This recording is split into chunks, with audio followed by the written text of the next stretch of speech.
चलिए आपको लिए चलते हैं। पूर्व नेवी ऑफिसर मदन शर्मा पत्रकारों से बात कर रहे हैं। तो मैं बात करने के लिए गया तो जो फोन करने वाला था हाँ कमलेश कदम था, उसने धमकी दिया कि ये क्यों किया, ये तुमने पोस्ट किया हुआ है। ओके, मैं मानता हूँ। मैं फिर बुलाया, मेरे को गेट पर बुलाया गया कि हम बात करेंगे इस विषय में। तो मैं बात करने के लिए गया तो आप बात कीजिए। जब मैं आपके पास में इसी तरह की से गया हूँ मैं, तो आप मेरे से बात क्यों नहीं किए?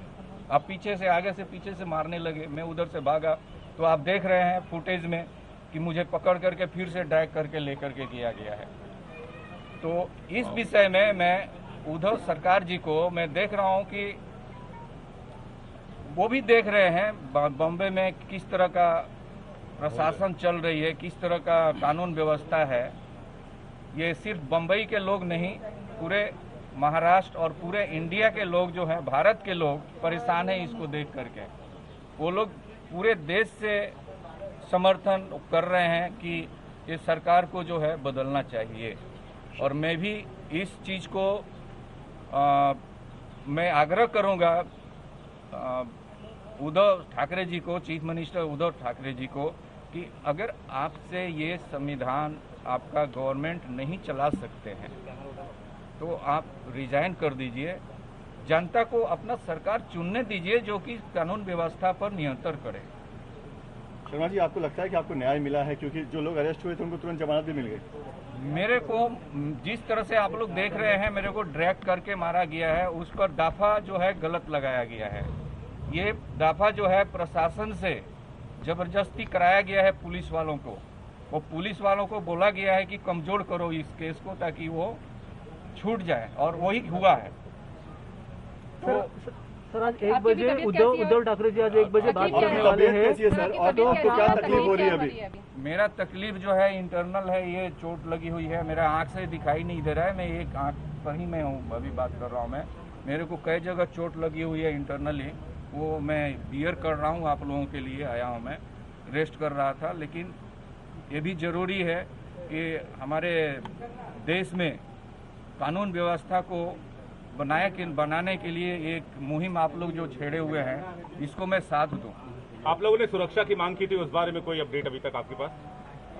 सुरक्षा मुझे मिली हुई है, शायद पुलिस वाले आए हुए थे, मालूम नहीं है कि रात भर रहे हैं कि क्या है, गेट पर आए। सर, अटेम्प्ट टू मर्डर और ट्रेसपासिंग जैसे सेक्शन नहीं लगाए गए, मारपीट का मामला लिया गया और जो बेसिक सेक्शन होते हैं सिर्फ वो लगाए, उनको टेबल बेल मिली है और अघाड़ी सरकार कह रही है कि हमने कार्यवाही कर दी उन लोगों पे। कैसे देखते हैं इस कार्यवाही कि वो सब के सब तो अपने घर जा चुके हैं?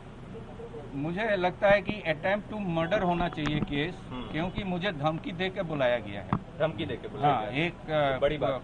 कदम झूठ बोल करके भी जिसमें झूठ बोला गया है ताकि आप आ जाओ, और फिर मेरे ऊपर अटैक हुई है। अगर मैं उतना सक्षम नहीं होता, मिलिट्री मैन नहीं होता, तो मैं उधर बचा नहीं पाता मैं। जी जी सर 1 बजे उद्धव ठाकरे जी बात करने वाले हैं। शर्मा जी, आपकी बेटी ने कहा था कि राष्ट्रपति शासन लगना चाहिए, महाराष्ट्र सरकार जो है वो संभाल नहीं पा रही है सरकार को। आप क्या इसका समर्थन करते हैं? हाँ, सबसे पहले मैं अठावले साहब जी को धन्यवाद देता हूँ। आप मेरे यहाँ आए मेरा हालचाल जानने के लिए, और मैं इन्हीं के माध्यम से बोलूँगा कि आप केंद्र सरकार में हैं और यहाँ पर महाराष्ट्र में जल्द से जल्द जो है प्रेसिडेंट रूल को लाया जाए। और ये सरकार को बर्खास्त करके और प्रेसिडेंट रूल लाया जाए, और जब उचित समय आ जाए इसका री इलेक्शन किया जाए, और बम्बई वासी को, महाराष्ट्र को फिर से यहाँ पर किसको चुनना चाहती है वो समय दिया। प्रोसीजर क्या रहेगा?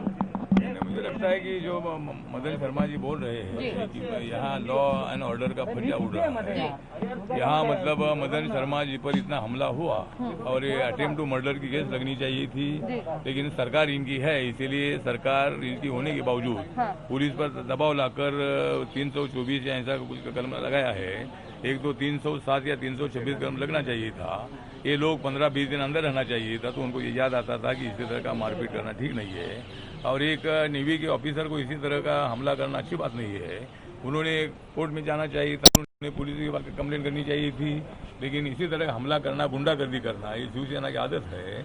और संजय राउत बोलते हैं कि सही है, मतलब जो हुआ क्या गुंडागर्दी करने का क्या आपको ठेका दे दिया है क्या?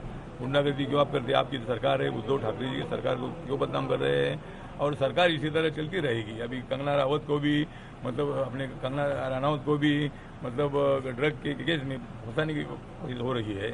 राज्य सरकार ने आदेश दे दिए इंक्वायरी करने की। तो मुझे लगता है कि इसी तरह का अन्याय सहन करने की भूमिका हमारी नहीं है। ये सरकार के खिलाफ आवाज उठाएंगे। और मदन शर्मा जी ने जो बोला है कि ऐसा ही अगर गुंडागर्दी करते रहेंगे तो यह राष्ट्रपति शासन लागू होना चाहिए। एक आखिरी सवाल मेरा ये है कि अगर उनको जमानत मिल गई, एक सेकंड, अगर उनको जमानत मिल गई है तो ये इंसाफ अधूरा रह जाएगा, ये न्याय अधूरा रह जाएगा। इनके ऊपर जिन लोगों ने हमला किया उनके ऊपर कठोर से कठोर कानूनी कार्रवाई ये कैसे सुनिश्चित करेंगे? मुझे लगता है कि थोड़ा अभी मदन शर्मा जी ने किसी वकील से बात करके कोर्ट में जाना चाहिए। उनका आँख पूरा फूट गया है, उनका आँख दिखाई नहीं दे रहा है। हमला जो था वो इनको पूरा मारने का हमला था। और इसीलिए मुझे लगता है कि पुलिस के ऊपर भी कुछ दबाव था, लेकिन कोर्ट में जाकर, कोर्ट में आप वकीलों के माध्यम से कोर्ट को बता सकते हैं, और कोर्ट अगर आदेश देगा तो 326 या 307 लग सकती है।